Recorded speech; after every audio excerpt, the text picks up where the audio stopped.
नमस्कार, जनता टीवी देख रहे हैं आप। आपके साथ मैं हूं अंजलि भंडारी और बात करेंगे देवभूमि उत्तराखंड की। तो T20 वर्ल्ड कप 2024 का फाइनल मैच भारत और साउथ अफ्रीका की टीमों के बीच बारबाडोस के ब्रिज टाउन में स्थित किसिंगटन ओवल में खेला गया। आपको बता दें कि इस मैच में टीम इंडिया ने बाजी मारकर 11 साल से चले आ रहे आईसीसी ट्रॉफी के सूखे को खत्म किया। वहीं भारतीय टीम ने 17 साल के बाद T20 वर्ल्ड कप का खिताब जीता। टीम इंडिया ने इस मैच में पहले बल्लेबाजी करते हुए 20 ओवर में 7 विकेट के नुकसान पर 176 रन बनाए।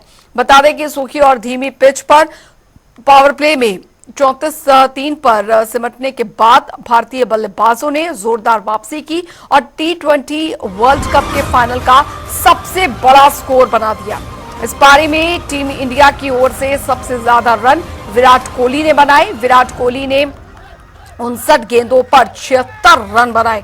टीम इंडिया की तरफ से मिले 177 रनों के जवाब में साउथ अफ्रीका की टीम 20 ओवर में 8 विकेट के नुकसान पर 169 रन ही बना सकी और भारतीय टीम ने 7 रन से ये मैच अपने नाम किया। 3 तस्वीरें जश्न की, उस पल की जिसने हर भारतीय में एक जोश भर दिया वर्ल्ड कप की जीत के बाद। और आप तस्वीरों में देख सकते हैं किस तरीके से जश्न भारतीय क्रिकेट टीम ने मनाया उस ग्राउंड पर जहां पर यह इतिहास रचा है।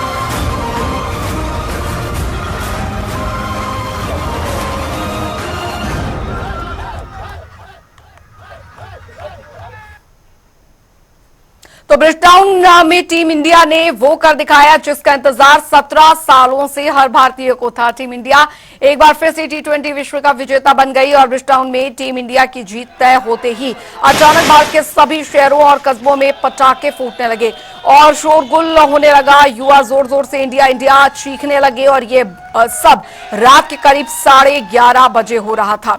जो टीवी पर मैच पर देख रहे थे वे तो माजरा समझ गए, लेकिन जो क्रिकेट से दूर रहते हैं वे एक पल को सफका गए। उन्हें समझ नहीं आया कि आखिर हुआ क्या। छतों और बालकनी से झांकने पर पता चला कि इंडिया ने मैच जीता है, वो भी वर्ल्ड कप का। ये नजारा किसी एक शहर या कस्बे तक सीमित नहीं था, भारत के हर शहर और कस्बे का यही हाल था। नोएडा के वो तमाम अपार्टमेंट में लोग बालकनी में आकर थाली बजाने से लेकर शंख बजाने लगे। कुछ लोगों ने देशभक्ति के गीत फुल साउंड में लगा दिए। ऐसा लग रहा था कि दिवाली आज ही मनाकर दम लेंगे। और जो लोग ये सब ना कर सके वे जोर जोर से इंडिया इंडिया चिल्लाकर अपनी भावनाएं प्रकट कर रहे थे। ये तस्वीरें, ये 8 तस्वीरें हम आपको दिखा रहे हैं। देखिए जिस तरीके से जश्न यहाँ पर बना, मानो एक तरीके से दिवाली जो थी वो भारत में मनी। और ये वर्ल्ड कप जब भारत में आया तो आप देखिए 11:30 बजे से ये जश्न शुरू हुआ और तकरीबन आधी रात तक ये जश्न जो है वो इस तरीके से चलता रहा।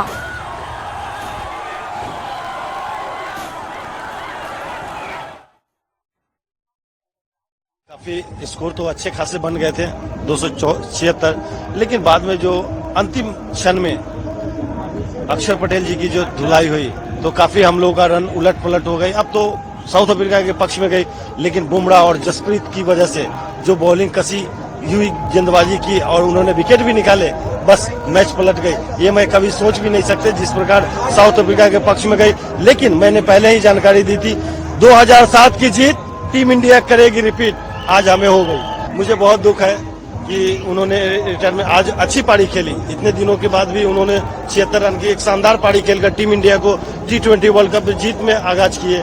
लेकिन आज दुर्भाग्यपूर्ण उन्होंने T20 से अपना नाम वापस लिए, क्योंकि आगामी 2026 में भारत में ही हमारे T20 वर्ल्ड कप इससे बहुत दुख हुई। जय हिंद। मेरे को अभी किसी ने बताया भाई you started in 2007, you one the world cup and you leaving the game, winning the World Cup. So that's a tailor-made situation for me. Best. मतलब मैंने स्टार्ट किया था जब पहली बार इंडियन टीम में आया था 2007 में। पहला मेरा चैलेंज था, ऑब्वियसली मैं आयरलैंड गया था 50 ओवर के लिए, बट उसके बाद तुरंत ही हम साउथ अफ्रीका गए थे T20 वर्ल्ड कप खेलने के लिए और वहाँ पे जीते। उसके बाद अभी ये तो फुल सर्कल, प्रॉपर सर्कल। वही आपको बता दें कि सीएम पुष्कर सिंह धामी ने भारतीय टीम को सोशल मीडिया एक्स पर पोस्ट कर बधाई दी और लिखा। तो मुख्यमंत्री पुष्कर सिंह धामी ने लिखा, विश्व विजेता भारत T20 वर्ल्ड कप के रोमांचक फाइनल मुकाबले में शानदार प्रदर्शन करते हुए दक्षिण अफ्रीका को हराकर विश्व कप विजेता बनने पर भारतीय क्रिकेट टीम को हार्दिक बधाई एवं शुभकामनाएं। आपकी इस उपलब्धि से प्रत्येक देशवासी गौरवान्वित है।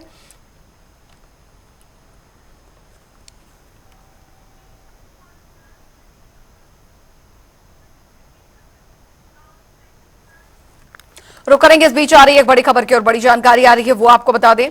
तो बड़ी खबर, बड़ी और अहम जानकारी इस बीच आ रही है। सीएम पुष्कर सिंह धामी पहुंचे बुद्धा टेम्पल, ये इस वक्त की बड़ी खबर। तिब्बती समुदाय के लोगों ने उनका जोरदार स्वागत किया है। जो जानकारी आ रही है, मन की बात कार्यक्रम में शामिल हुए मुख्यमंत्री पुष्कर सिंह धामी। बड़ी खबर, बीजेपी विधायक, कार्यकर्ता, पदाधिकारी भी मौजूद रहे। सीएम धामी ने पीएम के कार्यक्रम को सुना। तो सीएम पुष्कर सिंह धामी पहुंचे बुद्धा टेम्पल, ये इस वक्त की बड़ी खबर। तिब्बती समुदाय के लोगों ने जोरदार उनका स्वागत किया। मन की बात कार्यक्रम में शामिल हुए सीएम।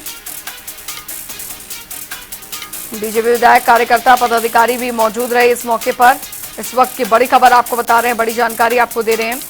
तो सीएम पुष्कर सिंह धामी बुद्धा टेम्पल पहुंचे और तिब्बती समुदाय के लोगों ने उनका जोरदार इस बीच स्वागत किया। तो मन की बात कार्यक्रम में वो शामिल हुए। इस बीच पारंपरिक तरीके से मुख्यमंत्री का यहां पहुंचने पर स्वागत किया गया। इस वक्त की ये बड़ी खबर आपको बता रहे, सीएम पुष्कर सिंह धामी पहुंचे बुद्धा टेम्पल, ये इस वक्त की बड़ी खबर। तिब्बती समुदाय के लोगों ने पूरे पारंपरिक तरीके से उनके बीच पहुंचने पर स्वागत किया।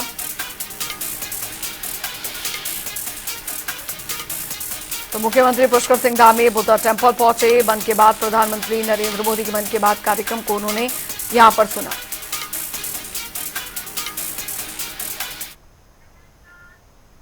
उधर उत्तराखंड में कई जगहों पर तो बारिश हुई, जिसके बाद कई इलाकों में बारिश का असर देखने को मिला। बात करें तो हरिद्वार की, यहां पर बारिश के कारण गंगा में जलस्तर बढ़ गया है, जैसे कि कई गाड़ियां गंगा में बहती हुई दिखाई दी। वहीं बात करें उत्तरकाशी की, तो यहां चट्टान के खिसकने से चट्टान का मलबा सड़क पर आ गया। तो ये तस्वीरें हम आपको दिखा रहे हैं किस तरीके से भारी बारिश के बाद जो स्थिति बनी हुई है उसका आलम आप देख सकते हैं। सड़क पर गिरा पूरा मलबा और लैंडस्लाइड का खतरा इन दिनों काफी ज्यादा बढ़ जाता है। हरिद्वार में गंगा का जो जलस्तर है वो काफी ज्यादा बढ़ गया है। नवीन शुक्ला संवाददाता फोन लाइन पे हमारे साथ जुड़ गए हैं ज्यादा जानकारी के साथ। नवीन, बारिश का अलर्ट तो वैसे भी उत्तराखंड में लगातार जारी किया हुआ ही है, लेकिन अब इसके बाद जो स्थिति बनती है उसको लेकर प्रशासन किस तरीके से अलर्ट बना हुआ है? क्योंकि हम देख पा रहे हैं कि इस तरीके से कई जगह पर लैंडस्लाइड हो रही है। हरिद्वार में दूसरी तरफ हम देख पा रहे हैं कि गंगा का जलस्तर भी बढ़ गया है। ऐसे में जो श्रद्धालु वहां पर आ रहे हैं, कोई किसी तरीके की अनहोनी ना हो जाए, इसको लेकर प्रशासन कितना अलर्ट बना हुआ है?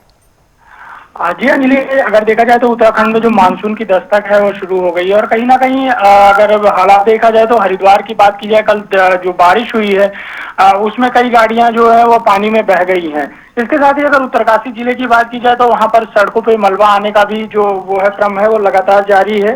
साथ ही क्योंकि बरसात शुरू हो चुकी है, इसको देखते हुए अब शासन और प्रशासन अपनी अपनी तैयारियां जो है उसे अंतिम रूप देने में लगा हुआ है। खुद मुख्यमंत्री पुष्कर सिंह धामी लगातार जो तमाम आला अधिकारी हैं उनसे बातचीत कर रहे हैं और साथ ही उन्होंने साफ तौर पर निर्देशित किया है कि ऐसी कोई भी घटना हो तो उस पर तुरंत राहत और बचाव कार्य किया जाए। इसके साथ ही जो डेंजर जोन है, जो पहाड़ी क्षेत्र है, वो वहाँ पे जो डेंजर जोन है जहाँ पे ज्यादा अधिक से अधिक मलबा आ जाता है, तो उन जगहों को चिन्हित करने का काम किया गया है। साथ ही वहाँ पर जो जेसीबी की तैनाती भी की गई है, क्योंकि मलबा आने से जो है मार्ग बाधित हो जाते हैं। उत्तराखंड में 4 धाम यात्रा चल रही है, ऐसे में यात्रा व्यवस्था सुचारू रूप से चलती रहे और साथ ही जो गांव का संपर्क है वहां टूटने ना पाए, इसका विशेष रूप से ध्यान रखा जा रहा है। इसके साथ ही जो आपदा प्रबंधन विभाग है वह भी अपनी तैयारियों को अंतिम रूप देने में लगा हुआ है और कोई भी ऐसी घटना ना हो जिससे जो आम जन की हानि हो, इसका विशेष रूप से ध्यान रखा जा रहा है।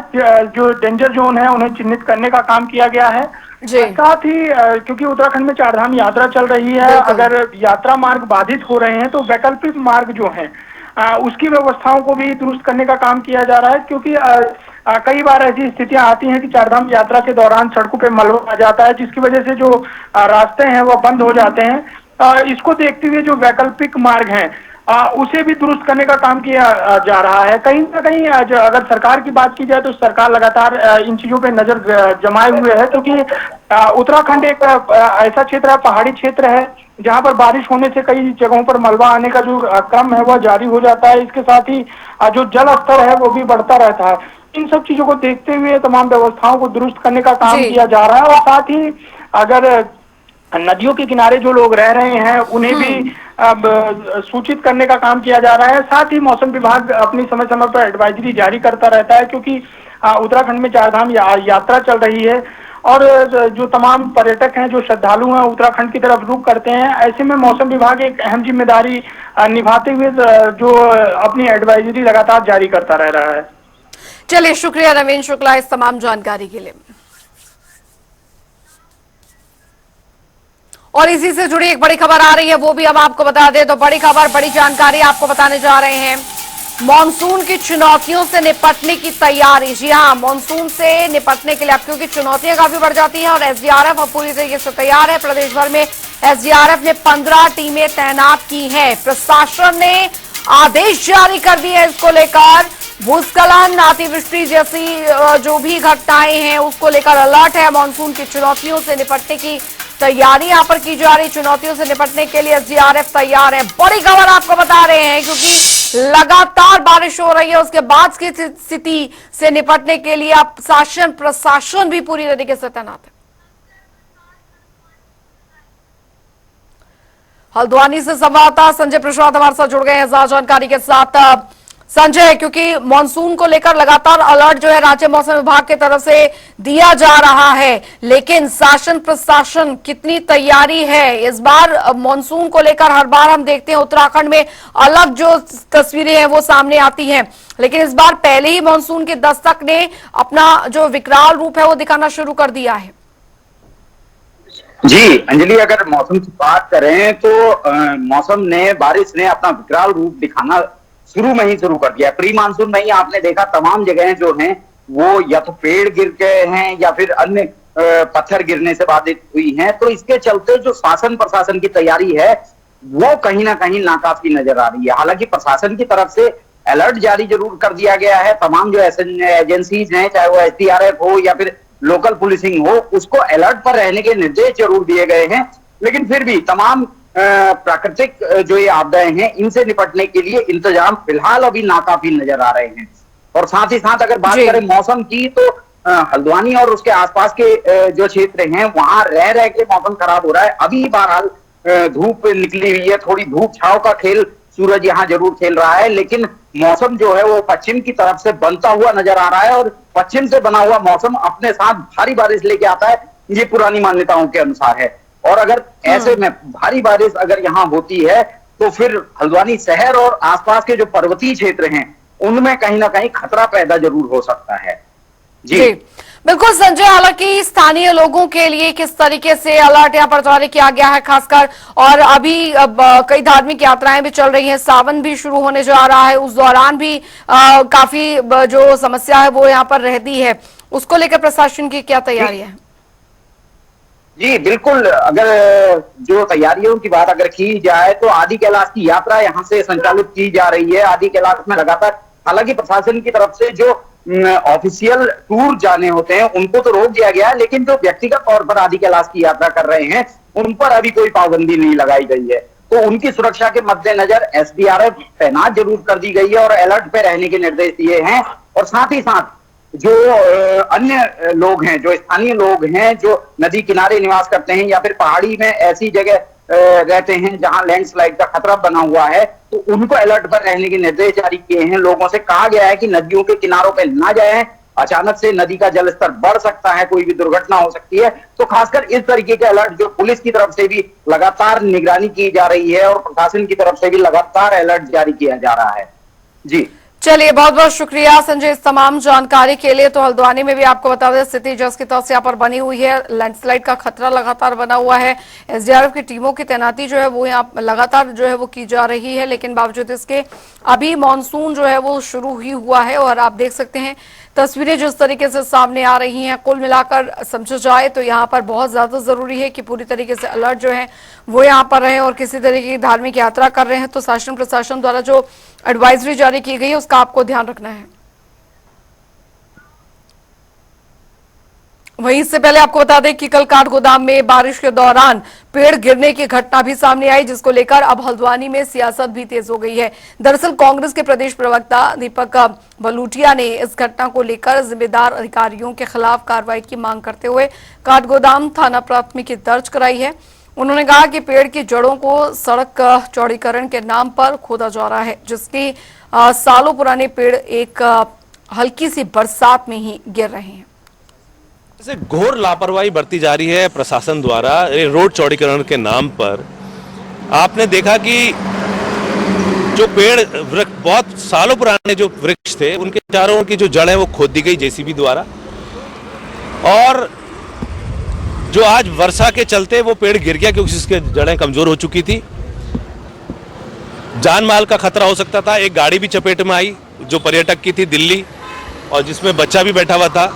कल से स्कूल भी खुल रहे हैं, सोमवार से स्कूल खुल रहे हैं, बच्चों की आवत जावत होगी। और ऐसे कई पेड़ों की इन्होंने जड़ें जो है मिट्टी खोद दी है, जो कि एक खतरा बना हुआ है। हम लोग थाने में ऐसे अधिकारियों के खिलाफ रिपोर्ट दर्ज करने आए हैं क्योंकि ये पब्लिक न्यूसेंस जो इन्होंने किया है। एक तरफ पेड़ शिफ्टिंग की बात करते हैं, दूसरी तरफ पेड़ की जड़ें इन्होंने खोखली कर दी हैं। ये हम लोग क्या सोशल वेलफेयर में काम करते हैं, तो उसकी सूचना में पहले भी मिली थी। तो 5 जून को विश्व पर्यावरण दिवस के अवसर पे हमने यहाँ पर एक जागरूकता अभियान भी किया था। तो हमारा सरकार से, संबंधित सरकार से ये था कि इन पेड़ों को बचा के अगर दूसरा ऑप्शन कुछ तलाशा जा रहा है वहाँ पे छोड़ दिया जाए, जहाँ पे कई साल 100 साल पुराने वृक्ष हैं। और जो भी काम शुरू हुआ चौड़ीकरण का, तो कहीं ना कहीं वो पेड़ था जो ऐसी जद में आ गया कि वो उसकी जो रूट्स थी वो मिट्टी से बाहर आने लगी। तो आज ये इतनी बड़ी दुर्घटना होते होते बची है। तो हमारा संबंधित सरकार से यही एक आग्रह है, अगर हो सके तो उन पेड़ों को बचा लिया जाए, क्योंकि ये सभी के लिए है, सिर्फ एक पर्टिकुलरली किसी पर्सन के लिए नहीं है, ये पूरे समाज के लिए है। तो वहीं इस पूरे मामले पर कुमाऊं कमिश्नर दीपक रावत का बयान भी सामने आया है। उन्होंने कहा कि कई जगहों पर ऐसे पेड़ हैं जिनसे जानमाल का खतरा लगातार बना हुआ है। ऐसी जगहों पर पेड़ों की लंबिक जो है वो इत्यादि कर उस खतरे को कम किया जा सकता है। उन्होंने कहा कि जो पेड़ गिरा है उसको हटाने का काम जारी है और जल्द ही सड़क पर यातायात सुचारू कर दिया जाएगा। गोदाम में भी एक पेड़ गिरने की सूचना मिली, जिससे मौके पे सड़क बंद है, लेकिन दूसरी तरफ से ट्रैफिक डाइवर्ट किया जा रहा है और निर्देशित किया गया कि तत्काल इसको खोलें। और सभी डिस्ट्रिक्ट्स को कहा गया कि हमारा रिस्पांस अच्छा हो, तत्काल हो, और डिजास्टर में जो कहीं से भी फोन आता है, किसी को भी फोन आता है, तत्काल फोन उठने चाहिए। अब बिल्कुल सही कह रहे हैं, जहाँ पे भी लूज सॉइल है या जहाँ पे भी ऐसे पेड़ हैं जो कि गिर सकते हैं, इनकी पहले तो लॉपिंग होनी चाहिए क्योंकि उसका वजन कम हो जाता है उससे, उसके बाद गिरे भी तो नुकसान कम होता है। और जहाँ पे ये लगता है कि नहीं वाकई ये गिर ही सकता है और लॉपिंग की भी संभावना नहीं है, तो उसमें जो भी एज पर रूल्स उसकी कटिंग है वो कीजिए। उधर प्रदेश में मानसून को लेकर आपदा प्रबंधन विभाग ने पूरी तैयारी कर ली है। आपदा के समय किस तरह से काम किया जाएगा, इसको लेकर आपदा प्रबंधन विभाग पूरी तरह से तैयार है। इसमें हमने डिपार्टमेंट लेवल पे ही बात किया। माननीय मुख्यमंत्री जी ने भी काफ़ी विस्तृत बैठक ली, हमारे लेवल पे डिपार्टमेंट लेवल पे बैठक उसके साथ बैठकें हुई। मैं नहीं था तो अपर सचिव ने अपने स्तर पर बैठकें करी। तो डिफरेंट लेवल पे हमने बैठकें करी है। फॉर एग्जांपल पीडब्ल्यूडी की अगर हम बात करें तो पीडब्ल्यूडी किस तरह से कहीं भी लैंडस्लिप आता है तो उसकी सफाई करेगा। अभी हमने ये भी किया है, जीपीएस मॉनिटरिंग होगी, उसका डैशबोर्ड होगा, कौन गाड़ी कितनी देर चली। अब तक जो होता था जीपीएस सिर्फ उसको हम देखते थे, जीपीएस मूवमेंट हो रही है। अब हम सिर्फ मूवमेंट ट्रैक नहीं करेंगे, जीपीएस के साथ सेंसर भी लगाएंगे जो कि ये बताएगा वो कितनी देर चली है, वो जो मशीन है, जेसीबी मशीन या कोई भी मशीन। तो सारे में जीपीएस की ट्रैकिंग के साथ साथ वो कितने देर चली है, कितना फ्यूल कंज्यूम किया है, कितना काम करा है, वो भी हमें बताएगा, ताकि वो कंप्लीट मॉनिटरिंग होगी। फिर इसमें ये नहीं हुआ कि काम हुए नहीं, उन्हें दिखा दिया कि काम हो गया। उधर एक तरफ जहां पर मानसून को लेकर आपदा प्रबंधन विभाग पूरी तरह से तैयार है, तो वहीं दूसरी तरफ लोक निर्माण विभाग ने भी अपनी तैयारियां पूरी कर ली हैं। दरअसल बरसात के कारण उत्तराखंड में लैंडस्लाइड की घटनाएं बढ़ जाती हैं और इसी के मद्देनजर लोक निर्माण विभाग भी तैयार है।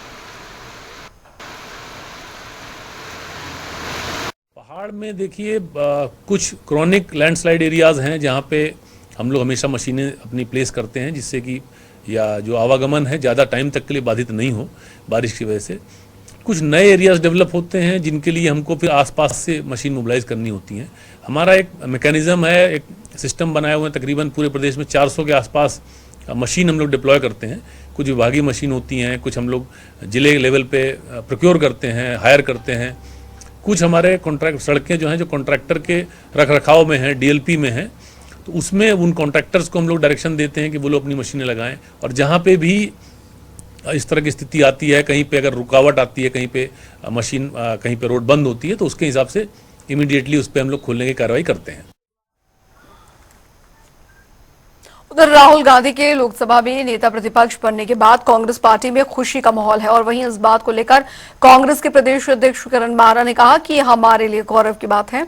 राहुल गांधी को सदन में नेता प्रतिपक्ष जिम्मेदारी मिली है। उम्मीद यही है कि आने वाले समय में लोकतंत्र में अच्छी लड़ाइयां लड़ी जाएंगी। और वहीं इस पर चुटकी लेते हुए बीजेपी विधायक विनोद चमोली ने कहा कि कांग्रेस में उत्साह होना स्वाभाविक है, लेकिन किरण मारा से ये पूछना चाहिए कि उत्तराखंड कांग्रेस का राहुल गांधी के नेता प्रतिपक्ष बनने में क्या योगदान है।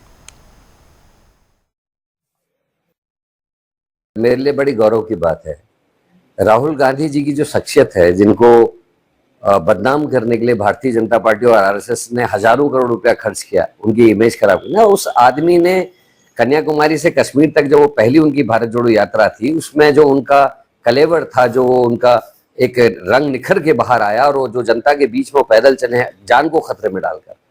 राहुल गांधी ने मोहब्बत की दुकानें और जो देश में गंगा जमनी तहजीब को खत्म करने के लिए जो कवायद चल रही थी इस देश में, उसको खत्म करने के लिए उन्होंने भरसक मेहनत की और लोगों को इसके लिए कन्विंस किया।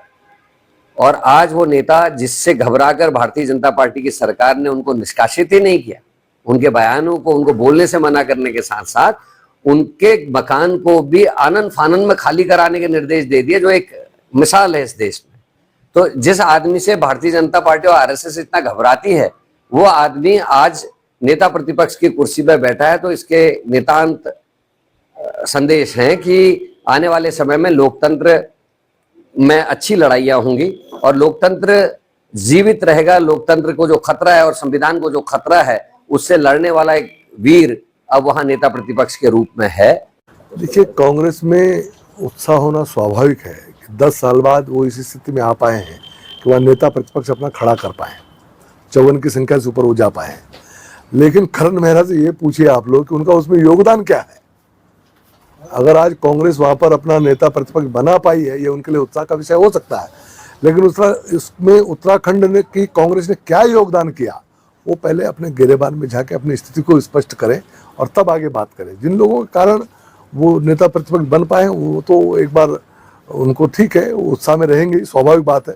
उनके लिए नेता प्रतिपक्ष बनना ही बहुत बड़ी बात थी, एक बड़ी चुनौती थी, उसको पार कर पाए, वहाँ बन पाए। लेकिन उत्तराखंड का उसमें 0 योगदान है, ये बात सबको मालूम है और किरण मेहरा को इसका अवसाद होना चाहिए, मेरा ऐसा मानना है। चलिए, इसी के साथ उत्तराखंड की खबरों में अभी के लिए फिलहाल इतना ही। वक्त एक छोटे से ब्रेक का।